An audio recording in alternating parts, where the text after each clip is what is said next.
Everyone, welcome back to Pine Hollow Auto Diagnostics. Today we're working on a 2017 Dodge Journey, which suffered a front end collision.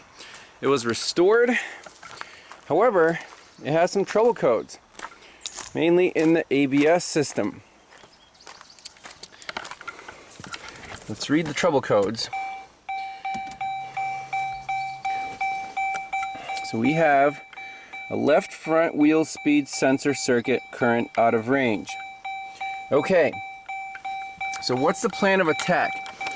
Knowing the history of the vehicle, do we suspect a sensor problem or a wiring problem? Well, usually it would be a sensor problem, but things get more interesting.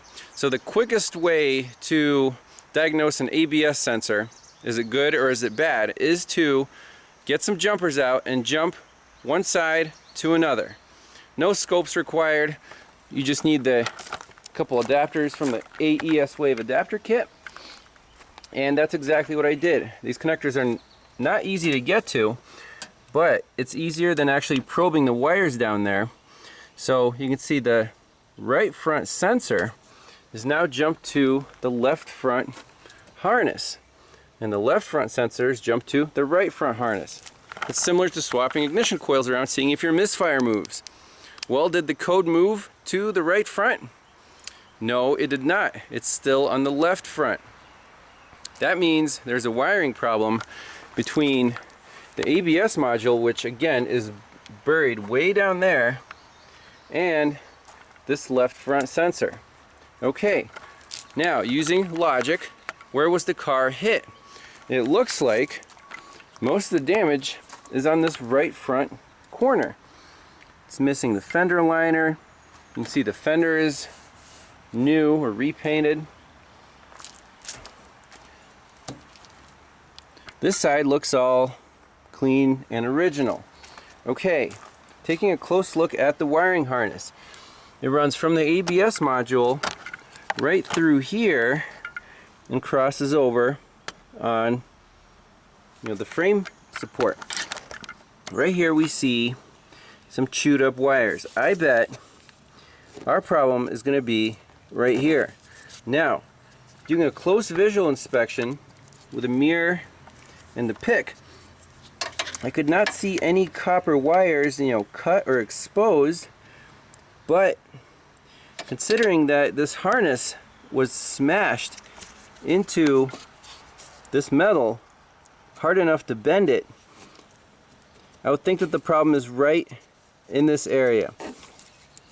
The rest of the harness, it's a little chewed up right here, but right there, so we have to take this tape off, do a visual inspection. And which wires are we looking for?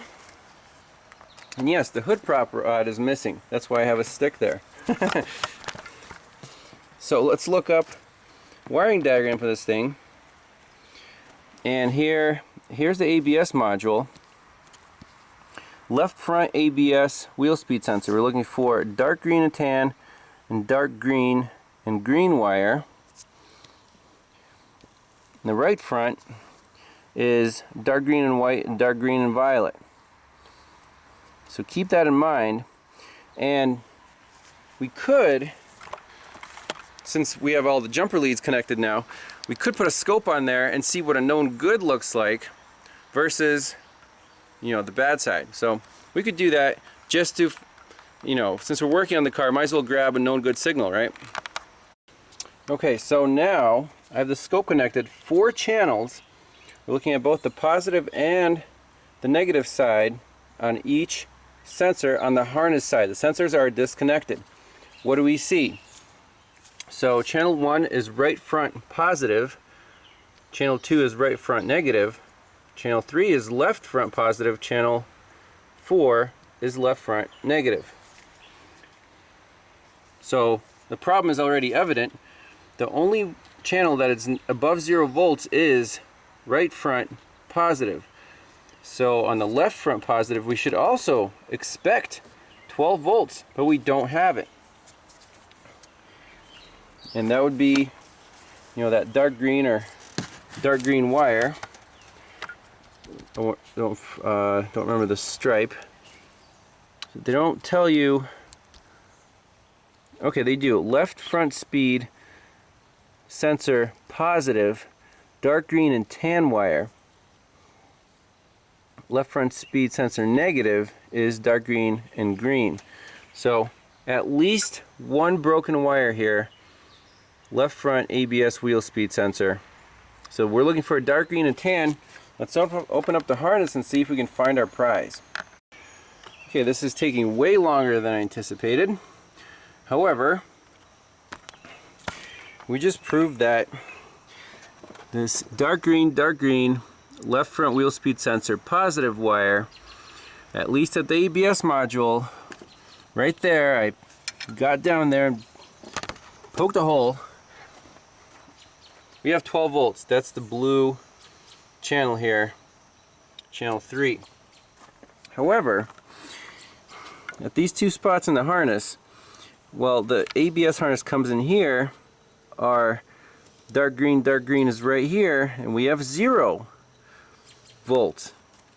However, I don't see any other damage between this spot and, under the coolant jug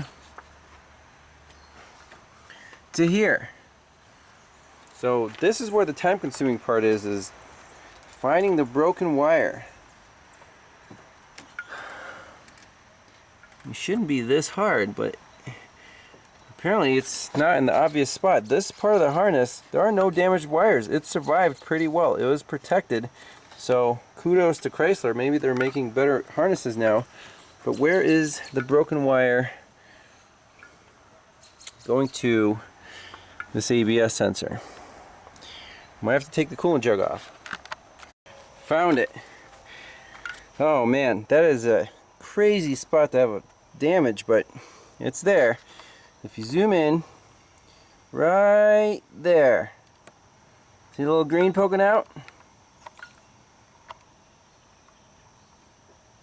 Boom. That's it. That's our broken wire.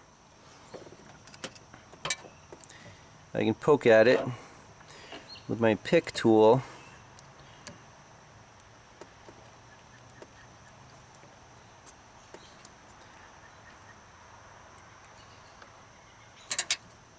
Unbelievable. How did that get cut?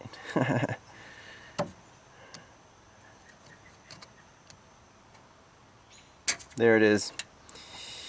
Boom. So what we have to do is fix this guy. There, copper. And it should be as good as new, at least in terms of the ABS system.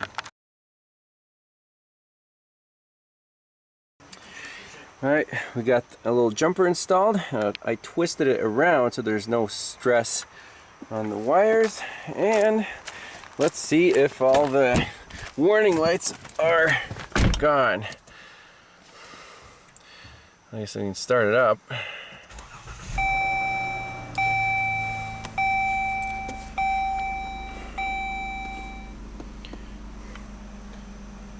So now just the traction light's on, right? So read fault code. Let's clear these out.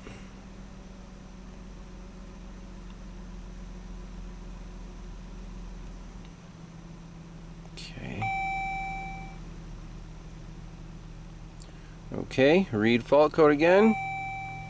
No DTCs, beautiful thing, traction lights off. And that's it. Awesome.